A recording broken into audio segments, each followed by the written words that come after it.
Good evening and welcome back to Lynn's Kitchen. I was out today and I stopped off at Cafe Smart in the Belmont Road to get a carry-out coffee and a tray bake. And while I was in there, I fell prey to one of their beautiful wheaten loaves. I worked for Cafe Smart for many years, maybe about 7 years, baking for them and cooking, and made this on a regular basis. But this particular loaf, not this particular one, but this recipe and this loaf went on to win prizes recently for in the Great Taste Awards. And I know that this is a fabulous wheaten bread full of sunflower seeds and pumpkin seeds and bran, and really gorgeous recipe. So I bought one of these while I was in, and I wondered, what would I make for dinner tonight that I could have with this wheaten loaf? Well, my fridge has got quite a few little bits and bobs floating about in it, and I thought I'd like to use some of them up. And so I have half a bag of frozen seafood and half a bag of prawns. I had 1 carrot left, a quarter of a white cabbage, some onion, 1 parsnip, and a huge bag of spinach. So what I'm going to make is a seafood chowder. So I'm going to turn the camera around to my pan that I'm going to use, and we'll start making the seafood chowder. So the first thing I'm going to do is put the pan on. Let's see, get that. Put the heat on the pan. And into it I'm going to add a little bit of olive oil. Let's see if we can get you even better. That's better now, isn't it? Yeah, we can see better now. And I'm going to add to that, I've just finely, well not particularly finely, diced the onion. I've diced a large potato as well. So dicing just means sort of cubes, smallish cubes. So that's 1 onion, 1 potato, I've diced a carrot, and I've diced a parsnip, and I'm just going to put the whole lot in there just to saute off. So I'm just going to saute these off. Now I don't want to add any colour to this. A chowder is always a pale creamy soup. It doesn't have any colour really added to it other than just the stock. So I'm just going to let them soften a little bit over a lowish heat. And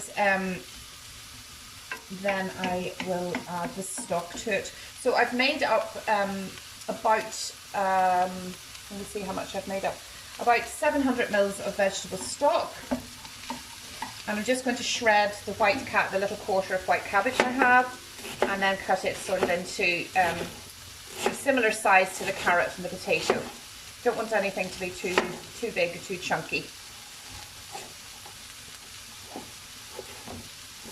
And I'll add that to the pot as well.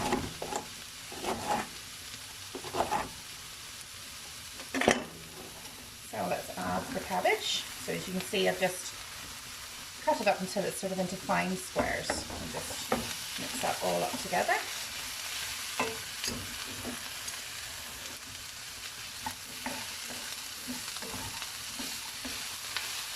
What I love about chowder is you know, it's plenty of eating in it, even though it's just a soup, you know. You really feel as though you're having your dinner. I love chowder. I love sweet corn chowder. I love a seafood chowder. And you can really play around with the recipe. I'm sure this isn't a traditional recipe by any stretch of the imagination, but it's something you can rustle up very quickly with bits and pieces in your fridge, as I'm showing you tonight. There we go.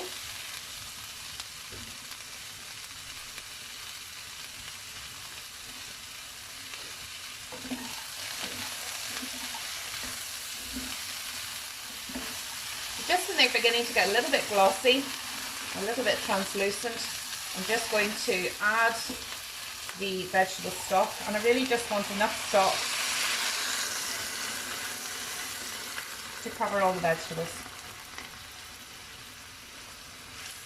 Now this is a very good vegetable bouillon that I get in our local cash and carry Linus. Really good quality, and actually I would invest in some really good stock when you're making soup.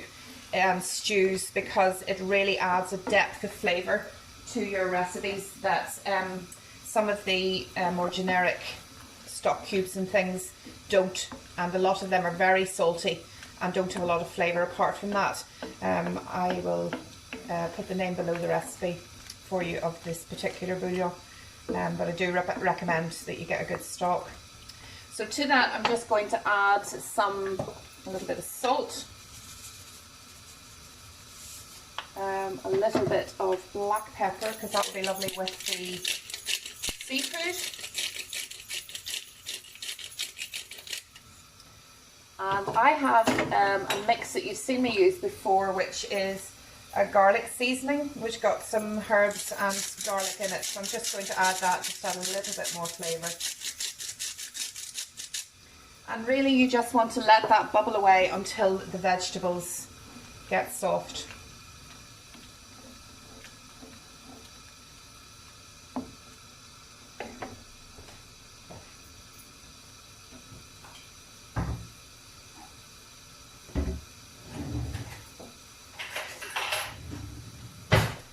Now, in this stock, I'm also going to cook the fish shortly and just really poach the fish. So you really want your vegetables tender and ready, and then you're just going to poach your fish for about 5 or 6 minutes, and then add cream and a little bit of cornflour to thicken it up, and that's your soup ready.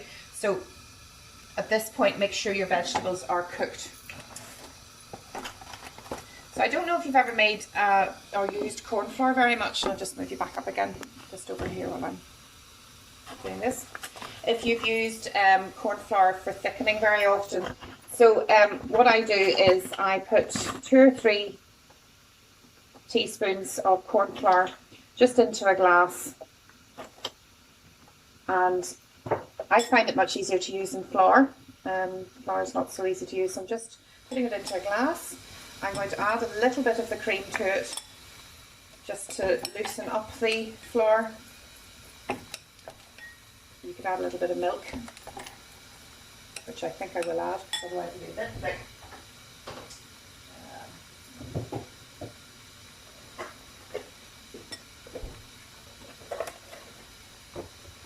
You just want to make it into a paste. And then you can add as little or as much as you need to get the consistency of the soup that you want at the end. So just make sure it's all combined, there's no lumps of the cornflour in that mixture, which I seem to have a little bit stuck in the bottom of the teaspoon. Let's just stir that. So yes, it's like a milky consistency, but that thickens up your cream and stock nicely. And doesn't give you the floury flavour that if you use actually plain flour, it tends to give you a very floury flavour to your soup. So the vegetables are continuing to bubble and cook. You can see that.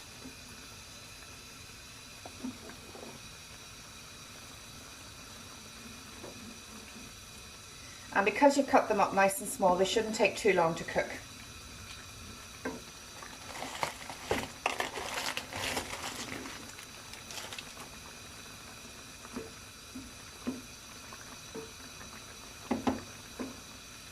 Nice.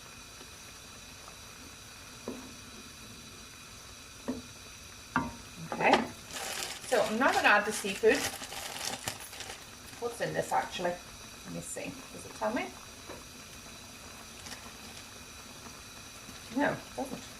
Just cod, smoked cod, white cod, salmon. So this is just frozen, so it'll defrost and cook in your stock, so don't be worried about that. And you can get these in I get this from my butcher, but you can also get them in the supermarkets. Either frozen or fresh, but I find the frozen quite handy to have. Just stir that in. Now they're quite good big chunks, which would be lovely in the soup. And I'm going to add the prawns as well. And they can all defrost in the stock.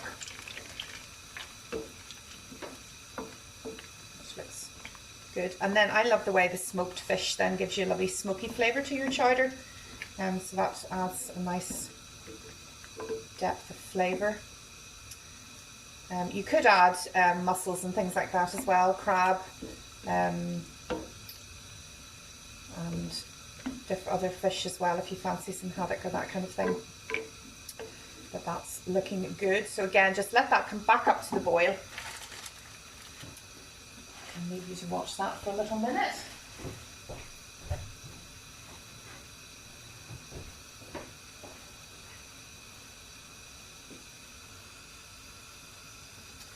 Now you can see there is a little bit of colour there from the stock and from the smoked seafood, but once you add the cream to that, that will go quite pale again. So that's beginning to come up to the boil. And you don't want to boil this for very long. You don't want your meat and your fish and your prawns to get tough. So it's literally up to the boil, and then we'll add the cream and the spinach.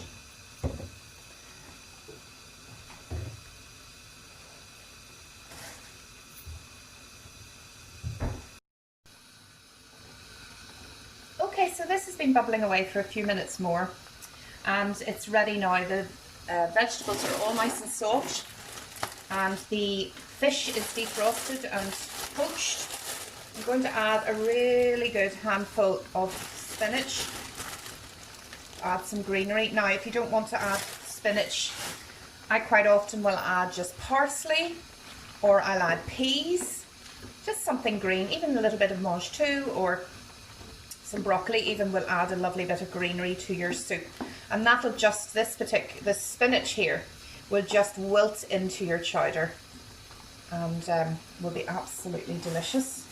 Might just add a little bit more. I have this massive bag of baby spinach, which I think I'll be adding to things all week, but I love it. So it's great in a salad.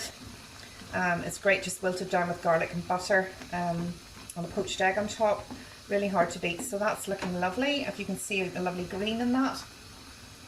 So now I'm going to add the cream. Now, as I've said to you before, we're dairy free in this household, so I'm using a dairy free or lactose free cream, but ordinary whipping cream will be fine, although double cream would probably be better. It doesn't tend to split.